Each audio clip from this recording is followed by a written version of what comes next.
This is it, what? Fettuccine with the team, we getting lit. What? Got it rolled up, now who really tryna hit one? Puff, puff, then we pass. Then we pass. Then we pass. This is it, what? Fettuccine with the team, we getting lit. What? Got it rolled up. Back again with us. Hey, what do you say? It's feeling good, man. How you feeling? I'm feeling great. How you been? It's been a little bit of a hiatus. A little bit of a hiatus. You know, we had to take some time, some self-care.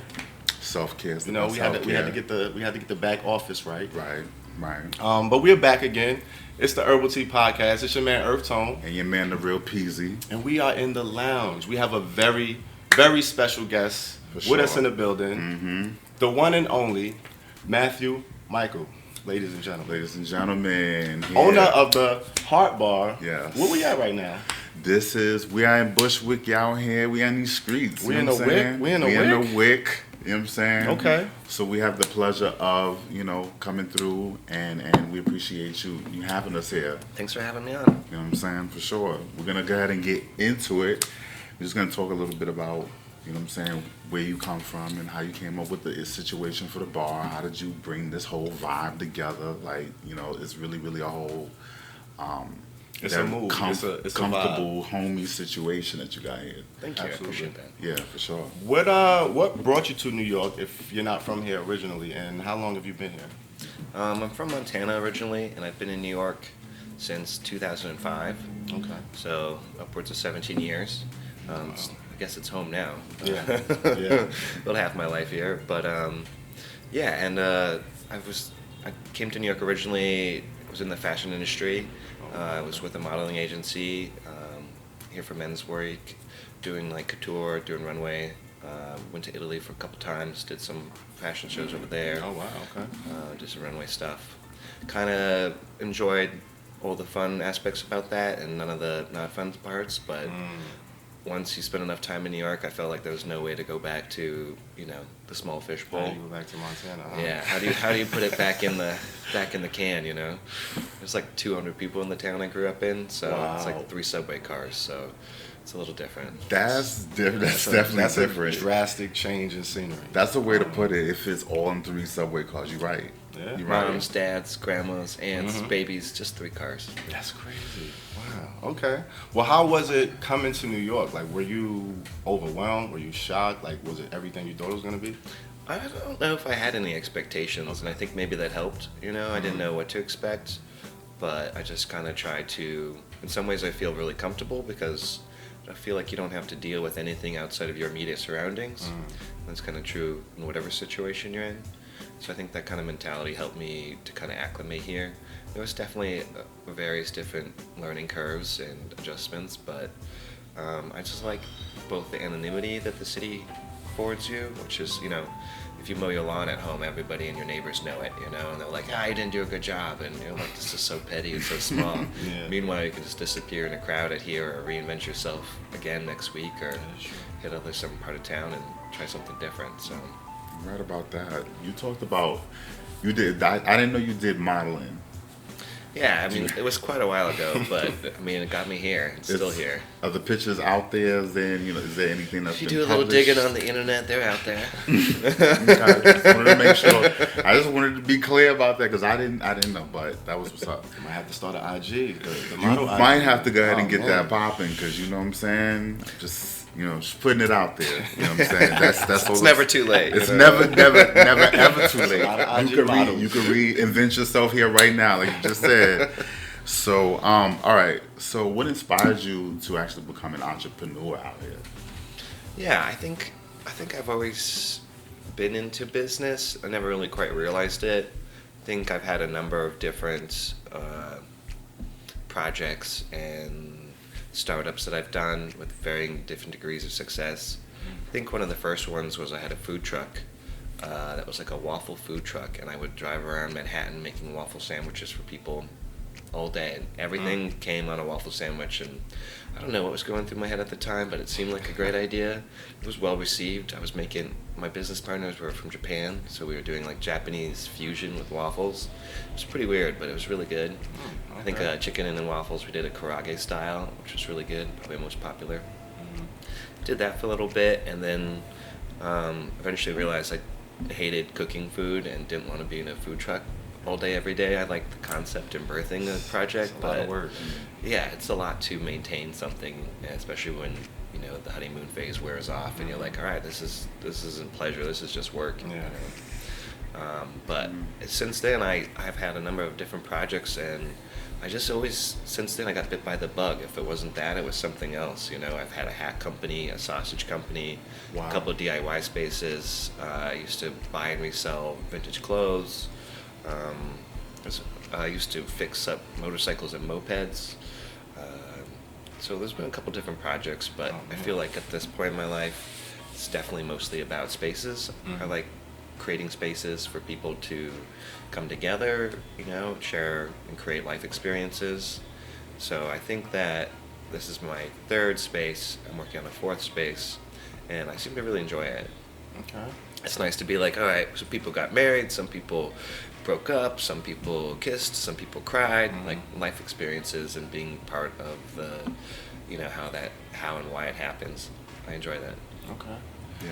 So speaking of that inspiration to, just start new spaces and open new, create those moments for people, is that what brought you to the bar aspect? Like why a bar, why a restaurant? Sure. I think it kind of started without so much foresight. Originally, I was living in this kind of communal art house that me and some friends started. It was called Bohemian Grove. It was on Grove Street, and we had a basement space, and we did live shows down there. It was very DIY. It was very, it was rough. It was a dirty basement. We were pouring concrete. It was just made out of like whatever we had, and but it got to be pretty wildly popular. So much so to the point where my landlord was like, what is going on in this building? Like, my bank said I can't get a loan because we're running an underground venue in there. And he was like, what is this about? He was like, well, I went and Googled it, and it turns out like it's in the top 10 underground venues in the city. It's happening in his basement, unbeknownst to him. So You better run a speakeasy on a low. Like, that's exactly what that is. That's tough. Speaking of spaces, okay, I remember, were you part of the Glove Bar situation that was around the corner from here? yeah, so once we ran into that wild success in the basement at Bohemian Grove, we kind of outgrew the space and we had to move it. So then started kind of a hunt for another space that was close, that would work, that wouldn't have any issues at, and eventually that would become the Glove over on Lexington and Broadway. That's many of my other housemates and I think there was 7 of us, maybe 8 altogether, that put that space together. Ran it for like 3 years, and that got to be wildly successful too. And eventually we thought, same thing, sometimes you just eventually outgrow your space, and or if it's not legit, you feel like you gotta legitimize yourself. It's only a matter of time, yeah. So it's when that clock started ticking, I started looking for other spaces. And actually just kind of accidentally found this place. It's kind of a crazy story. I had put out some feelers through a real estate agent and looked at some spaces. They were all kind of terrible, nothing that really like grabbed my heart. And she calls me one day and she's like, man, I've got the perfect space for you. And I would see it, and it turned out to be Hart Bar, and it was a space I had been walking by for years being like, what's going on inside? It wasn't until we finally got open that she told me the whole story. She was like, well, actually, I called my weed dealer to get some weed. And then my weed dealer was like, aren't you a real estate agent? I actually got a store for you. So she, I'd like to think that she was like looking out for me, but we're all looking out, for whatever we're after at the moment, and it all comes together, so. Interesting. I'll say. Okay. Well, speaking of weed and weed dealers, part of what we do at the Herbal Tea Podcast, we inform our audience different things, how to roll a blunt, what states are legalized, what you can do and can't do, different things like that. New York recently legalized recreational use for marijuana. What's your whole stance on legalization? And then do you permit marijuana smoke in your smoking sessions in the areas of the bar, or how does that work? I feel pretty relieved. I mean, I personally enjoy smoking on occasion, and it's wild to think about how much strife has been connected to it being illegal, especially when you think about how many other things are legal that cause much more problems, and whether it's crime or health or relationships or whatever have you. And there's so many, as we're finding out all the time, health benefits correlated to some of the active ingredients in cannabis. It's kind of a relief that it's finally legalized, but it's also crazy to think, like, for such a forward-thinking state we're in and culture that we're in, that it took so long. But better late than never, I guess. Yeah. And we let people smoke whatever they want to, as long as they're not bothering anybody in the outside areas. So in New York, you can do that now, which is great. So sidewalk, good to go. Nice. Good to hear. Copy that. You have a whole aesthetic here that I really, really love, and it really creates a homey, like comfortable, warm vibe in here.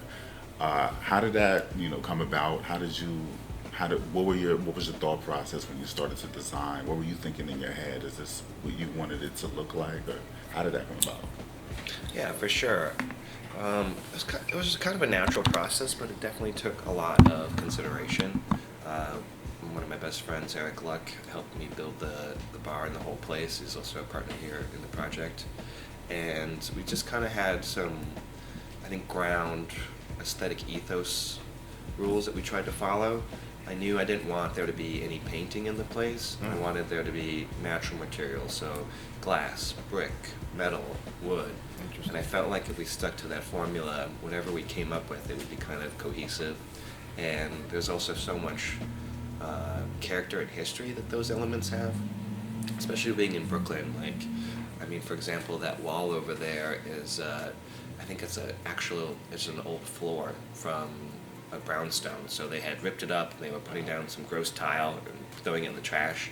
And we scooped it up, cleaned it up, threw it on the wall, and it's like you can't make up 200-year-old wood. Like, it's got more stories than I do. I'm trying to catch up to the wood right now. And That's right. having it in the space, whether it's ghosts or feelings or elements of warmth and life, like, I think they kind of play together to give depth to the space, which is, there's so much history here in New York, and we're just like a small part of it, but just kind of creating a space for that to be appreciated and enjoyed. And it's also really important to me in general that people feel comfortable.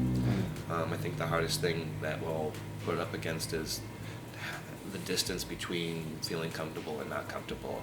And it could be the space, the place, the people, the sounds, the lights. So for me, it was like trying to create something that people feel comfortable with. And I think everyone has some concept of a home or living room vibe of being like, this is where I feel good. On my couch with my friends, in front of the fireplace. And so we tried to take some of those elements and then put them in the bar. Yeah, you could definitely feel that, and it definitely worked. You could feel like the charm of the place, and it's like it got that warm, homey vibe. The energy is definitely here. It definitely contributes a lot to that. Being, a business owner in New York City, it's a pretty tall feat. What's your family life like, and how do you balance that work-life balance? I would say the balancing act is very difficult. I'm very fortunate to have a lot of great people in my life, friends and family, and in New York sometimes they become the same thing. And I have a lot of help, a lot of really good help that makes it possible, from the top of the team all the way to the bottom of the team. Like, everyone's super important and crucial, and without any component, it wouldn't work. So trying to hold space for everyone, make sure that everyone is in a good place where they're at, and that we're trying to accomplish the same goals is really major.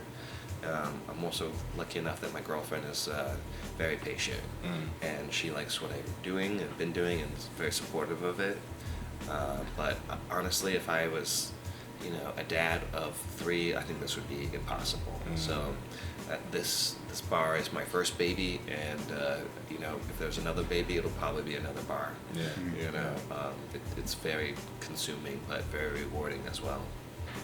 Speaking of other babies and other bars, word in the community, word on the street out here is that you might be opening up another situation. Would you be able to confirm that? Yeah. I think at this point I can confirm that's happening. Wow. We're hoping to open in the next 3 or 4 weeks. It's been a very challenging project. This one, I knew I wanted to do a neighborhood bar that was going to be for people in the area that lived within a few blocks. And over the years, I've met so many neighbors in a few blocks radius, and this is like the local watering hole. The new project's over on Troutman and Wyckoff, and it's a pretty different spin from this. We're going for like a elevated kind of cocktail lounge over there. So the aesthetic's quite a bit different. It's a bit, it's kind of got a postmodern look, and it's not as rustic as this place is. And it's very streamlined, so I didn't want to do the same thing as much as I love this aesthetic.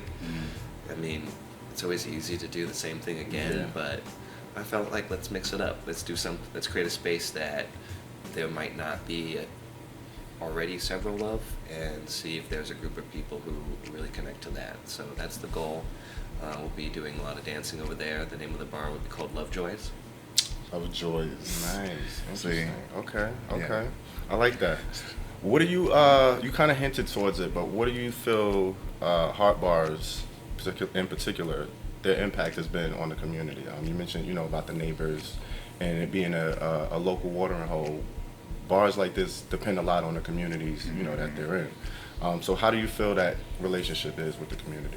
I feel it's pretty good. I mean, there's obviously challenges to any of that. I don't think anyone approves of everything, regardless whether you're a restaurant or a retail outlet. There would be people who are big fans of you, and people who aren't fans, and people who don't even know or care. Yeah. And I think it's a combination of that. I think the people who participate or like to go out to bars really enjoy it.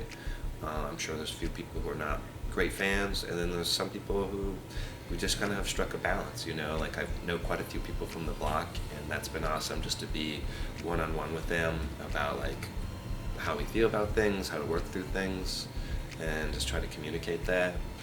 Most of all, I just like seeing people's regular faces, and after a while, you both know that neither of you are going anywhere, so you got to work together and try to communicate that, and get on the same page. Okay. Not going nowhere. I like that because I plan to be here for at least in New York for a minute. So listen, this is one of the only spots that you could come and get, my favorite, the Miller High Life. the champagne of beers. and then you got the little bottles. I don't know, it's something about the little bottles that I love. But man, yeah. Secret bouginess over going on here, and that's what you give a little bit of that and a little bit of rustic, just a little bit. And That's it's just all I the need. right, you know what I'm saying, the right easy. amount. I'm a cheap date. So, all right. So, you were talking about you did food earlier. You had a waffle truck, and you brought food into this situation. Like, did any of the things that you learned from having that waffle truck translate to you opening up a taco space or open up a space for food here? Not really, other than just kind of having respect for how much work it takes. I mean, I don't think running a food program is easy, and we're very fortunate to have an awesome group here, El Burrito Nacho number 3. I feel like really glad that we're number 3, because if number 1 and number 2 hit, like they probably got it figured out. So that's been a really nice addition to the space. Super great food, super consistent, so that's been nice, and just not having to worry about it, because I know how much goes into it. So just being able to trust the people you're working with or hosting to make a really good product and enjoy it, I'm super happy about that. So I think what I translated the most is that I don't like to cook. Yeah. It's a lot of work. You gotta, it's a labor of love. If you don't love it, it's not always easy to do. How has the pandemic affected the bar? How long has Hart Bar been open? We opened in March of 2018. Okay. So we were just about exactly 2 years in and going into our 3rd year when the pandemic started, which was a pretty crazy time. No matter how optimistic you are, the old adage that it's going to take 2 years to get out of the gate is pretty true in this business. Yeah. And I feel like we were just about to get the boat off the dock. We'd learned some hard lessons, we had increased some efficiencies, things were getting really smooth, and then suddenly something you never ever imagined to ever be possible happens, and you have no idea when it's going to be over or if you'll ever get to go back. And then, so it's kind of crushing, honestly, to be in for me and everyone else who's been through it, is just not knowing, and also dealing with the bureaucracy of the city. When you forced to close and you can't open, you really can't do anything. How are you supposed to survive or pay your rent or pay your bills? Yeah. Or what about your staff that relies on you for employment, and what are they supposed to do? So it was very difficult, alongside with, it felt like a lot of whiplash. I feel like I'm still getting over the whiplash, which is just, you know, can't have anyone inside. Then everyone had to be outside. And then you could be inside, but you couldn't sit at a bar. And I was like, so Oh my God. what kind of bar is a bar that you can't sit at? And, and you're like, It it's was- safe it to was be in here, but crazy. it's not safe to sit. I know. And then we had to eat, to drink. And Oh my God, I forgot next thing about I know, I was like, all right, what are the rules? And we got Pop-Tarts because they met the criteria. Yo, the Pop-Tart. Pop-Tart era, the Pop-Tart era That's was a come up. It was a thing. Like, okay, I remember coming in here and it was the like, Pop-Tart I kept era. getting a Pop-Tart no matter what I was doing. I could have Yeah. just was trying to say hi, I would have got a Pop-Tart. Like, I could have just been breathing, I would have got a Pop-Tart. It was great. It was like, you guys managed that. I mean, obviously it was very much tricky, it showed, but the way you guys managed that was at least the best under the circumstances. So, you know, but at the same time, you guys were able to bring a lot of people during the pandemic, which is what I noticed. Like, you know, can you talk a little bit about how that came about? Sure. Yeah, I mean, it definitely felt like it was an adapt or die type situation where you just get some challenge and you just come up with something kind of, some sort of quirky, strange solution. And you're like, I think this meets the criteria. Like, I can't have, you know, you're trying not to get held back by the restrictions and try to make it work. And so we did our best with that. And the outdoor dining thing was awesome. When the summer hit, you know, things got, a lot of places didn't have that as an option, so we were actually lucky enough to have a lot of people come through, and people who had never been to Hart Bar experienced it, you know, discovered it and became fans, and it got to be a pretty crazy summer there for a while. And I'll be happy if I never eat another Pop-Tart in my life. I think we went through 5,000 pounds of Pop-Tarts. Wow. That's a lot of Pop-Tarts. That's got to be a record. It's a lot of Pop-Tarts. That's got to be a record. Oh my God. I would take a Pop-Tart over some of the other things that people were offering during that time at other bars. I mean, it beats like a cheese sandwich with no cheese on it. Yeah. Especially if you warm it up, you get that thing warm. Listen. You'll be good to go. Period. Speaking of, you know, the people, Bushwick and a lot of the surrounding neighborhoods, they have a very diverse community. In particular, you know, one of the communities that's close to our heart is, you know, the LGBTQ plus community. What's your relationship and the bar's relationship to that community? Is there anything particular that you guys do to attract that community, and how has that been received? I think my goal here is to try to create as wide of a welcoming space as possible. And I think that's one of my favorite things about what we've managed to do here, is at least in the responses I've gotten from different folks, is whatever your background is, however you associate yourself with and whom, there seems to be like a general agreement that it feels safe here, it feels pleasant here, it feels friendly, and it feels fun. And so we host a variety of different shows, different content, and we have a lot of different people involved in that from a lot of different communities. Everything from comedy to theater to music, and we welcome pretty much all of it. I mean, the more diverse it is, the better. We like to share the space that we have and mix it up. I don't want the space to ever be identified with just one particular thing. Some places are like, oh, I'm a rock bar, and everyone who looks and goes to the place looks like they love rock and roll, and it's very, you know.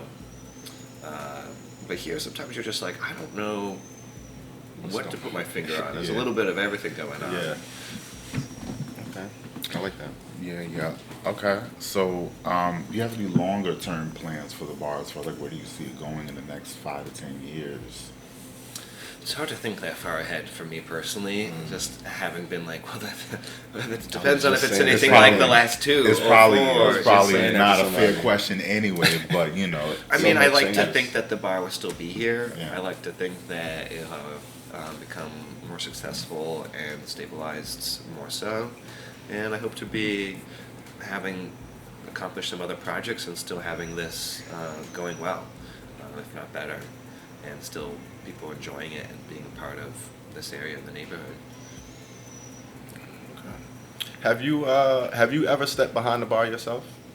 I know you don't like to cook, but do you like to make drinks? I don't really. No. You know, I used to bartend before I ever opened up a bar, and I bartended for years, and it took me a long time to realize that I was better on the other side of the bar.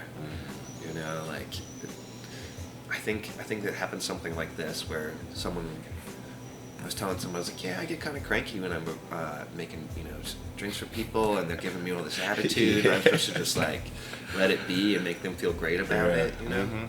And they asked me, I'm like, well, Matt, like, do you feel that way all the time? And I was like, nope, just when I'm working. And they're like, you know what that means, right? And I was like, no, this is gonna be huge. It's gonna be a breakthrough moment. I said, what does it mean? And they're like, Matt, it means you hate your job. And it hit me like a ton of bricks. I quit my job 2 weeks later. Wow. Never did it again. And I was like, all right. That was I it. can't believe it took me so long to find out I hated it. Wow. But here you are. Here I am. Yes. I mean, let experience lead, and let the people who are great at it be great at it, and try to give them the right tools to do it, and you come out with a great product. Maybe that was the lesson you needed to learn. That period. Yeah. Exactly. Well, as we're about to wrap it up, one of the questions I wanted to know is, do you see the bar as selling drinks or a community space? For sure. I think it's definitely the latter. Everyone can just buy drinks at the grocery store or the liquor store and drink it at home. That's not why people come here, which is probably the most amazing thing, is that the drinks are just kind of an excuse associated with the coming together of people. I think the thing about the bar is it's a place to meet up, and that's what's interesting about the idea of the word pub. It comes from public house.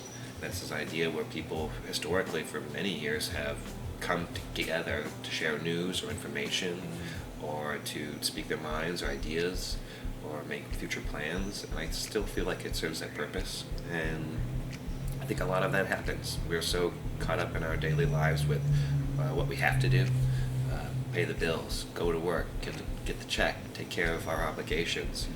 If we don't make time or find space to have more of an existence of experience, I feel like we're not doing ourselves the full service of what the life experience is, which is, besides the stuff we have to do, what else is there? There's a lot of things we want to do, or just even enjoying our time and our space and our friendships and our relationships. Yeah. So for me, I feel like that is the most significant part of the bar, and the part that I love about it. We've had a few people propose to each other, a couple weddings have been here, various different things have been birthed here, ideas, trips, dreams, and just thinking of all the interactions that wouldn't have happened if the space weren't here, it makes me feel in a positive fashion that we accomplished something good here. Wow. Yeah, amen to that. You did that. It's been where I've done quite a few things. You've allowed me to have people in here to just, I was doing reviews for different web series, and then have people in here to do like video shoots and stuff like that. So thank you for even accommodating all of that stuff. So My pleasure. I'm saying I'm really grateful for the space. But I don't have anything else for this, man. This has been amazing. We appreciate the time, Thanks for the having me. generosity. It's been informative. It's been a pleasure. Yeah, man, this We is definitely great. appreciate it, and shout out to y'all for watching. 538 Hart Bar, come through. It's basically the heart of Bushwick. So Gotta come through. Heart Yeah. above the rest. Heart above all. Above all. Heart above all. all. Okay, that's the motto. That's You the can dig motto. it. Hey, and we're gonna end it like we like to always do it, On on a high note. We getting lit. What? Got it rolled up. Now who really tryna hit one? Puff, puff, then we pass. Then we pass.